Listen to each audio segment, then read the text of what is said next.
আসসালামু আলাইকুম।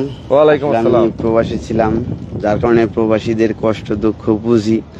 তারা দেখা গেল টাকা ইনকাম করে, যাই করে মোটামুটি একটা ভালো একটা অ্যামাউন্ট তারা ইনকাম করতে পারে, কিন্তু তারা রাখতে পারে না। তাদের রাখার কোনো ওয়ে থাকে না, কেননা ফ্যামিলির একটা ক্রাইসিস থাকে, হয়তো বা তার বন্ধু বান্ধবের ক্রাইসিস থাকে, আত্মীয় স্বজনের ক্রাইসিস থাকে। আসলে প্রবাসে যারা থাকে, আমি মনে করি যে দেশের মানুষ তারা মনে করে যে টাকার বেশি। তো তাদের উদ্দেশ্য করে যে আমি চিন্তা ভাবনা করছি, না, তারা দেশে আইসা যেন তাদের ভবিষ্যৎ কিছু নিশ্চিত করতে পারে, ভবিষ্যতে যেন তাদের একটা সম্পদ আছে, তারা স্থায়ীভাবে যেন কিছু করতে পারে। তাদের উদ্দেশ্য করে মূলত আমি এই চিন্তা ভাবনাটা নিছি যে না, তারা দেশে আসুক। পরে মেজো ভাইয়ের সাথে আলাপ করলাম, পরে মেজো ভাই পরে সুন্দর একটা ডিসিশন নিছে। যাক, মেজো ভাইয়ের ডিসিশন আমার খুব ভালো লাগছে, আলহামদুলিল্লাহ। তো যারা যারা প্রবাসে আছেন, আমি প্রবাসী ছিলাম, যার কারণে জানি আপনারা যখন বাংলাদেশে ট্রেডিং করছেন প্রবাসে যাওয়ার জন্য যে 3 দিনের, ওই জায়গাও কিন্তু সবাই এই একটা কথাই বলছে যে তোমাদের সম্পদ তোমাদের ভাবে রাখতে হবে, তোমরা বাবার কাছে দিবা, ভাইয়ের কাছে দিবা, তারা দেখালো তোমাদের সম্পদ অপচয় করবে।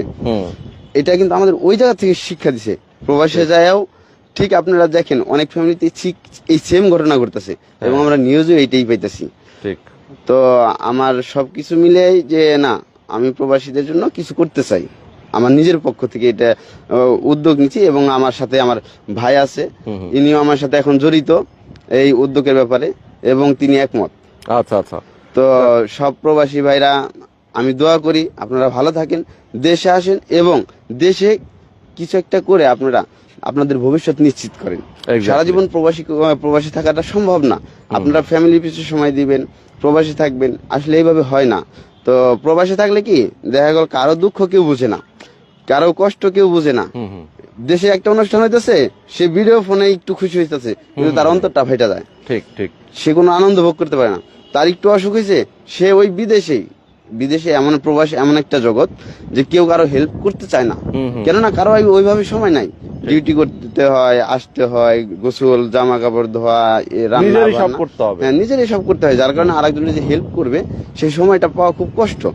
যার কারণে আমি চাই যে তারা দেশে আসুক, তাদের নিশ্চিত একটা ইনকাম এখান থেকে বের হোক। হ্যাঁ, নিশ্চিত ইনকাম নির্দিষ্ট করে তারপরে সে দেশে আসুক, দেশে ইনকাম করুক এবং পরিবারের সাথে ভালো থাকুক। তো অনেক ধন্যবাদ ভাই আপনাকেও। আমাদের দর্শক যারা আছেন, আমি সবাইকে বলবো যারা অবশ্যই এখনো যারা প্রবাসে আছেন, আপনারা যদি মনে হয় যে না আমার দেশে বেটার, আমার বিদেশ থেকেও আমি এখানে দেশে একটা বেটার একটা কর্মসংস্থানের সুযোগ পাচ্ছি, বসবাসের জন্য আমি একটা ব্যবস্থা করতে পারছি, অবশ্যই আপনার দেশে চলে আসবেন। ওকে, তো আজকে আমরা শেষ করে দিচ্ছি। সবাই ভালো থাকবেন, সুস্থ থাকবেন। আল্লাহ হাফেজ।